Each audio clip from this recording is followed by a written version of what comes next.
എല്ലാവർക്കും വന്ദനം. കഴിഞ്ഞ ദിവസം പറഞ്ഞതുപോലെ ഇന്നു മുതൽ 10 ദിവസത്തെ ഉപവാസ പ്രാർത്ഥന ആരംഭിക്കുകയാണ്. ഈ 10 ദിവസം ഒരു കോഴ്സ് പോലെയാണ്. നിങ്ങൾ വരുമ്പോൾ കയ്യിൽ നോട്ട്ബുക്കും പേനയും കൊണ്ടുവരണം. ദൈവവചനം പഠിച്ച് ധ്യാനിച്ച് ജീവിതത്തെ മാറ്റിമറിക്കുവാൻ നിങ്ങൾക്ക് ഈ സീസണിൽ കിട്ടുന്ന ഏറ്റവും നല്ലൊരു സമയമാണ്. മാത്രമല്ല, കുട്ടികളുടെ അവധിയായതുകൊണ്ട് ജീവിതത്തിൽ നിങ്ങളുടെ കുഞ്ഞുങ്ങൾക്ക് ക്രിസ്തുവിലൊരു വലിയ ഭാവി വേണമെന്ന് മാതാപിതാക്കൾക്ക് താല്പര്യമുണ്ടെങ്കിൽ അവരെ വീട്ടിലിരിക്കാനോ വീഡിയോ ഗെയിം കളിക്കാൻ വിടാനോ അനുവദിക്കാതെ മാതാപിതാക്കൾ കുഞ്ഞുങ്ങളെ കൊണ്ടുവന്ന് കർത്താവിൻ്റെ സന്നിധിയിൽ ഇരുത്തുക. സ്ഥിരതയുള്ള ലക്ഷ്യബോധവും ചിട്ടയായ പ്രവർത്തനവും കൊണ്ട് നമുക്ക് വലിയ മാറ്റങ്ങൾ കൊണ്ടുവരാൻ കഴിയും. ഒന്നുകൂടി പറയാം, സ്ഥിരതയുള്ള ലക്ഷ്യം. നമ്മുടെ ഭാവിയെക്കുറിച്ച്, നമ്മുടെ ലക്ഷ്യത്തെക്കുറിച്ചൊരു സ്ഥിരതയും അതിനുവേണ്ടിയുള്ള ഒരു ഡിസിപ്ലിൻ, നമ്മെ തന്നെ മാറ്റിയെടുക്കാൻ നമ്മൾ എടുക്കുന്ന എഫർട്ട്, അതുമുണ്ടെങ്കിൽ നമുക്ക് വലിയ ജയങ്ങൾ കൊയ്തെടുക്കാൻ കഴിയും. അതുകൊണ്ട് നിങ്ങളുടെ കുഞ്ഞുങ്ങളെ അതുപോലെ പഠിപ്പിച്ചെടുക്കണമെന്ന് നിങ്ങൾക്ക് ആഗ്രഹമുണ്ടെങ്കിൽ നിങ്ങൾ ഒന്നാമത് ചെയ്യേണ്ടത് നിങ്ങൾ അവരെ ദൈവത്തിലേക്ക് അടുപ്പിക്കുക. അത് നിങ്ങളുടെ വീടിന് അടുത്ത ഒരു നല്ല ജനറേഷൻ ഉണ്ടാകാൻ കാരണമായി തീരും. നിങ്ങളതിനൊരു എഫർട്ട് എടുക്കണം. പൂച്ചക്ക് ആര് മണി കിട്ടുമെന്ന് ചോദിച്ച പോലെ നിങ്ങളുടെ വീട്ടിൽ വർഷങ്ങളായി തുടർന്നു വരുന്ന ചില പ്രശ്നങ്ങൾക്ക് നിങ്ങളായിട്ട് മണി കെട്ടണം. ഇനി പിശാച് കയറി നമ്മുടെ വീടിനെ നശിപ്പിക്കാതിരിക്കുവാൻ നമ്മൾ ചില കാര്യങ്ങൾ ബ്രേക്ക് ചെയ്യണം. കർത്താവ് അതിനുള്ള എല്ലാവിധ കൃപയും നമുക്ക് തരട്ടെ. റോമാലേഖനത്തിലേക്ക് വരാം. 6-ാം അധ്യായത്തിൻ്റെ 19-ാം വാക്യമാണ് ഇന്ന് നമ്മൾ ധ്യാനിക്കുന്നത്. നിങ്ങളുടെ ജഡത്തിൻ്റെ ബലഹീനത നിമിത്തം ഞാൻ മാനുഷ്യ രീതിയിൽ പറയുന്നു, നിങ്ങളുടെ അവയവങ്ങളെ അധർമ്മത്തിനായി അശുദ്ധിക്കും അധർമ്മത്തിനും അടിമകളാക്കി സമർപ്പിച്ചതുപോലെ ഇപ്പോൾ നിങ്ങളുടെ അവയവങ്ങളെ വിശുദ്ധീകരണത്തിനും ആയി നീതിക്ക് അടിമകളാക്കി സമർപ്പിപ്പിൻ. ഒരു കാലത്ത് നിങ്ങൾ പാപത്തിന് അടിമകളാക്കി അശുദ്ധിക്കും അധർമ്മത്തിനും അടിമകളാക്കി അവയവങ്ങളെ സമർപ്പിച്ചു. മദ്യപാനത്തിനും തെറ്റായ ചിന്തകൾക്കും തെറ്റായ വാക്കുകൾക്കും തെറ്റായ പെരുമാറ്റത്തിനും ഒക്കെ നമ്മുടെ ശരീരത്തെ കൊടുത്തു. അതാണ് സമർപ്പിച്ചു എന്ന് പറഞ്ഞാൽ. നമ്മൾ പറയുന്നത് ഞങ്ങൾ അങ്ങനെയൊന്നും സമർപ്പിച്ചിട്ടില്ല. സമർപ്പിച്ചു എന്ന് പറഞ്ഞാൽ ഈ ശരീരത്തെ നമ്മൾ അതിനു വേണ്ടി ഉപയോഗിച്ചു. നമ്മൾ അറിഞ്ഞില്ല, നമ്മൾ അറിയാതെ തന്നെ നമ്മുടെ ശരീരത്തെ അതിനു വേണ്ടി നാം വിട്ടുകൊടുത്തു. അവയവമല്ല പാപം ചെയ്തത്, നമ്മളാണ് പാപം ചെയ്തത്. അതിൻ്റെ അർത്ഥം നമ്മൾ എന്ന് പറയുന്നത്, ഞാനെന്ന് പറയുന്നത് ഈ കൈയും കാലുമല്ല, ഈ ശരീരമല്ല. എന്നാൽ പാപം ചെയ്യാനൊരു ശരീരം വേണം. ശരീരമില്ലാതെ പാപം ചെയ്യാൻ കഴിയില്ല. മരിച്ചയാൾ പിന്നെ പാപം ചെയ്യുന്നില്ലല്ലോ. അപ്പോൾ ശരീരം പാപം ചെയ്തു. കാരണം അതിനെ ഞാൻ പാപത്തിന് വിട്ടുകൊടുത്തു. ഈ സത്യം നിങ്ങൾ അറിയണം. അത് നമ്മുടെ ഒരു ബലഹീനതയായിരുന്നു. നമുക്ക് ബലമില്ലായിരുന്നു. നമ്മുടെ ബലഹീനത നിമിത്തം നാം നമ്മുടെ ശരീരത്തെ പാപം ചെയ്യാൻ വിട്ടുകൊടുത്തു. അതിന് നമ്മൾ പറയുന്ന എക്സ്ക്യൂസുകളുണ്ട്. കുറേ ഒഴിവ് കഴിവ് പറയും. അത് ഞാനല്ല, കുറേ പേരെന്നെ നിർബന്ധിച്ചതാണ്. ഞാനല്ല, എൻ്റെ വീട്ടുകാരാ കാരണം. ചിലർ പറയും ഞാനല്ല, എൻ്റെ മാതാപിതാക്കൾ നല്ലതല്ലായിരുന്നു. ചിലർ പറയും ഞാനല്ല, എൻ്റെ ചർച്ചിലുള്ളവർ ശരിയല്ലായിരുന്നു. ചിലർ പറയും ഞാനല്ല, ഞങ്ങൾ വന്നു പാർത്ത സ്ഥലം ശരിയല്ല. ചിലർ പറയും ഞാനല്ല, ഇതിൻ്റെ എല്ലാം കാരണം മന്ത്രവാദവും പിശാചുമാണ്. ഇങ്ങനെയൊന്നും പറഞ്ഞ് നമ്മൾ ചെയ്ത തെറ്റിനെ ന്യായീകരിക്കാൻ യാതൊരു വകുപ്പും നമുക്കില്ല. ദൈവസന്നിധിയിൽ ഒരിക്കലും നമുക്കിത് പറഞ്ഞ് രക്ഷപ്പെടാൻ കഴിയില്ല. നമ്മുടെ ശരീരത്തെ നാം പാപത്തിന് അടിമയാക്കി സമർപ്പിച്ചതുപോലെ തന്നെ നമ്മൾ ചെയ്യേണ്ട ഒരു കാര്യമുണ്ട്. ഇനിയുള്ള നാളുകളിൽ നമ്മുടെ ശരീരത്തിനെ നാം നീതിക്കടിമയാക്കി സമർപ്പിക്കണം. ഞാൻ ആ വാക്യം ഒന്നുകൂടി വായിക്കാം. ഈ റോമാലേഖനത്തിലെ വാക്യങ്ങൾ വളരെ ധ്യാനിച്ചു പോയില്ലെങ്കിൽ അതിൻ്റെ അർത്ഥം മനസ്സിലാകില്ല.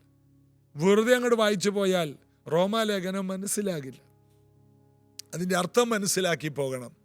നിങ്ങളുടെ ജഡത്തിൻ്റെ ബലഹീനത നിമിത്തം ഞാൻ മാനുഷ്യ രീതിയിൽ പറയുന്നു, നിങ്ങളുടെ അവയവങ്ങളെ അധർമ്മത്തിനായി അശുദ്ധിക്കും അധർമ്മത്തിനും അടിമകളാക്കി സമർപ്പിച്ചതുപോലെ ഇപ്പോൾ നിങ്ങളുടെ അവയവങ്ങളെ വിശുദ്ധീകരണത്തിനായി നീതിക്ക് അടിമകളായി സമർപ്പിക്കുക.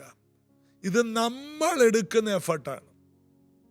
ഇനി ഞാൻ എൻ്റെ ഈ ശരീരത്തെ ഒരു പാപത്തിനും ഞാൻ വിട്ടുകൊടുക്കില്ല. ഞാൻ രക്ഷിക്കപ്പെട്ടതാണ്, ഞാൻ സ്നാനപ്പെട്ടതാണ്, ഞാൻ പരിശുദ്ധാത്മാവിനെ പ്രാപിച്ചതാണ്. എങ്കിലും എനിക്ക് മലയെ നീക്കാനുള്ള വിശ്വാസമുണ്ട്. എൻ്റെ ശരീരത്തെ ചുടാൻ വരെയും അതുപോലെ യാഗമാക്കാൻ വരെ സമർപ്പിക്കപ്പെട്ടവനാണ് ഞാനെങ്കിലും ഞാനൊരു തീരുമാനമെടുത്തില്ലെങ്കിൽ എൻ്റെ ശരീരം വീണ്ടും പാപത്തിലേക്ക് പോകും.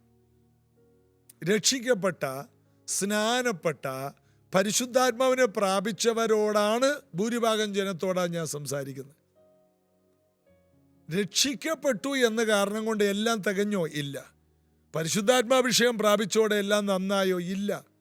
ഓരോ ദിവസവും പൗലോസ് പറയുകയാണ്, പ്രസംഗിച്ച ശേഷം ഞാൻ കൊള്ളരാത്തവനായി തീരാതിരിക്കേണ്ടതിന് എൻ്റെ ശരീരത്തെ ഞാൻ ദണ്ഡിപ്പിച്ച് അടിമയാക്കുന്നു. എൻ്റെ ശരീരത്തെ ഞാൻ അടിമയാക്കണം. എൻ്റെ ശരീരത്തെ ഞാൻ കൺട്രോൾ ചെയ്യണം. എൻ്റെ ശരീരത്തെ ഞാൻ നീതിക്ക് അടിമയായിട്ട് നിഷ്കർഷമായും നിർബന്ധമായും സമർപ്പിക്കണം.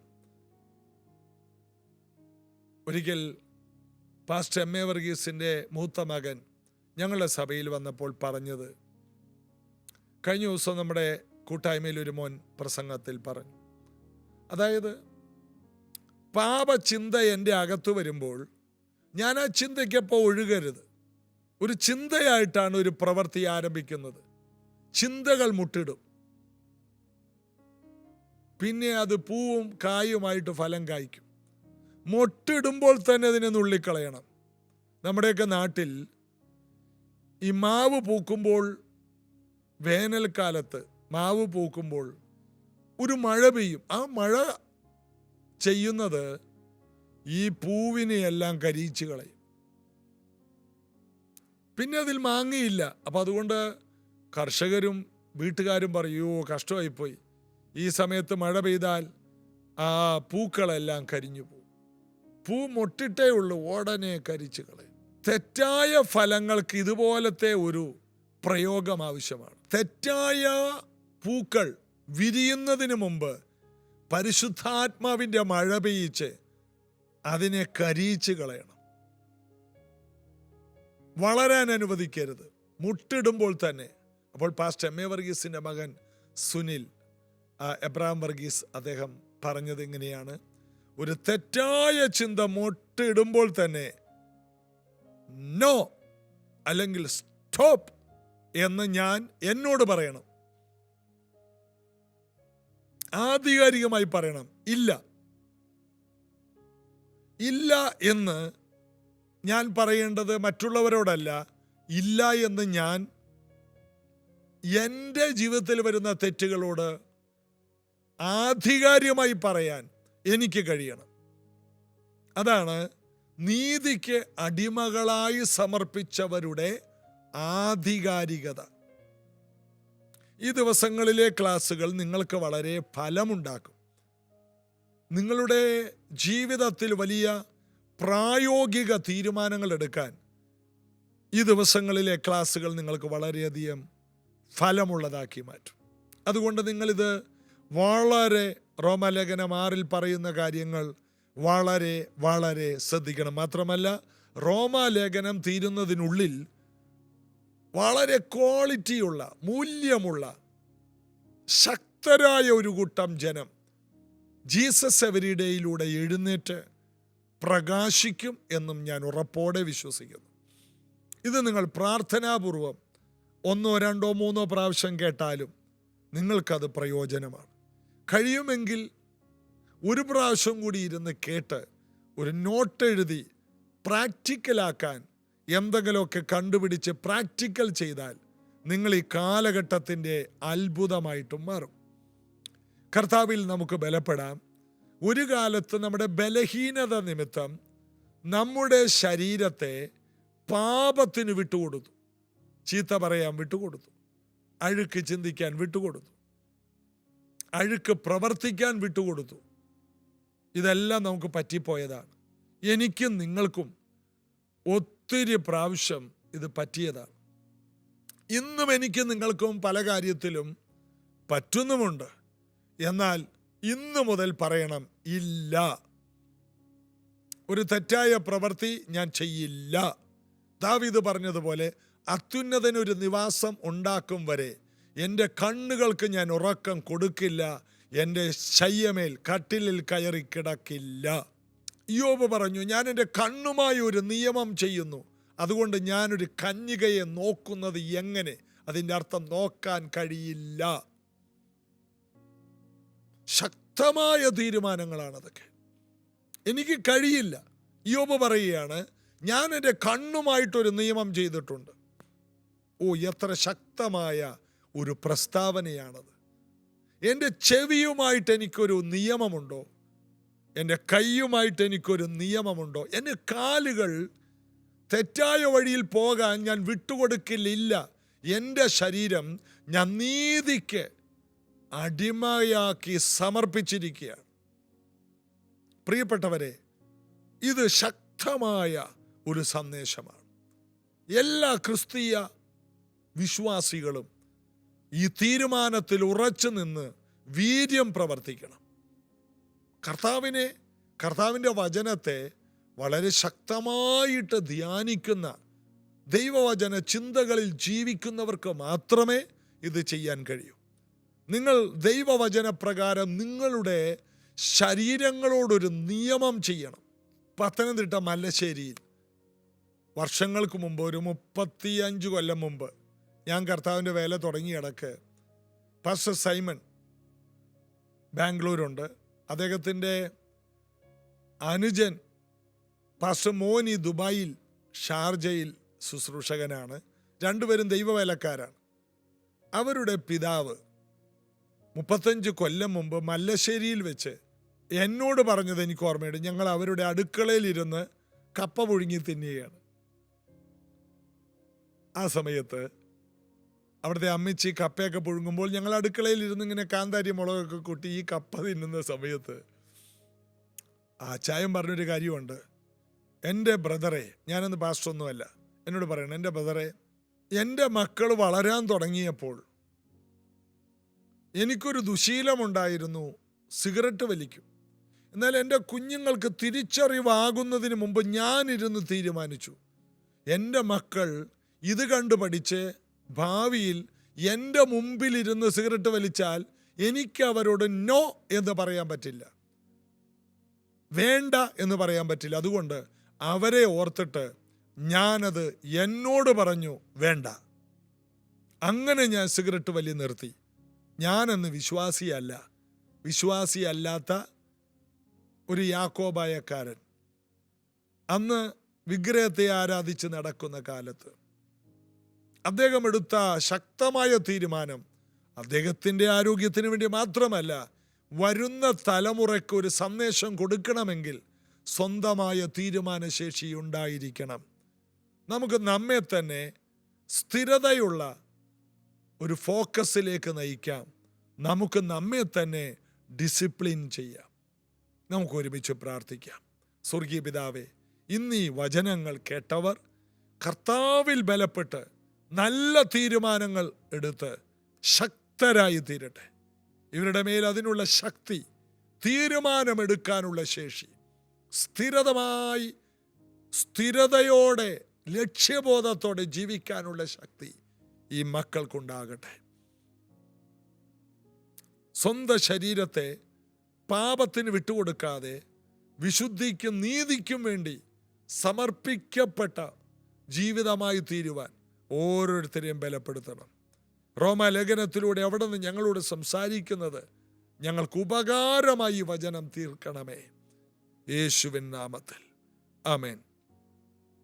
ഞാൻ പൊതുവെ പറയുന്നത് പോലെ ജീസസ് എവരി ഡേയിൽ രോഗികൾക്ക് വേണ്ടിയും കടബാധ്യതയ്ക്ക് വേണ്ടിയും പൊതുവെ പ്രാർത്ഥിക്കുന്നില്ല.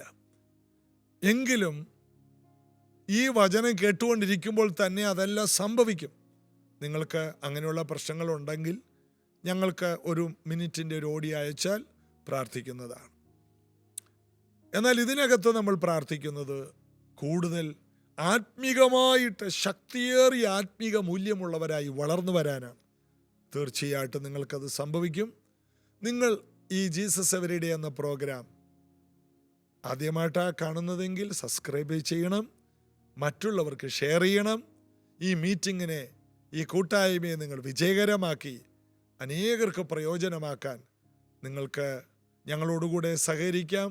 ഞങ്ങൾക്ക് കൈത്താങ്ങൽ തരാം, ഞങ്ങളെ ഓർത്ത് പ്രാർത്ഥിക്കാം, ഞങ്ങളെ പ്രോത്സാഹിപ്പിക്കാം. God bless U.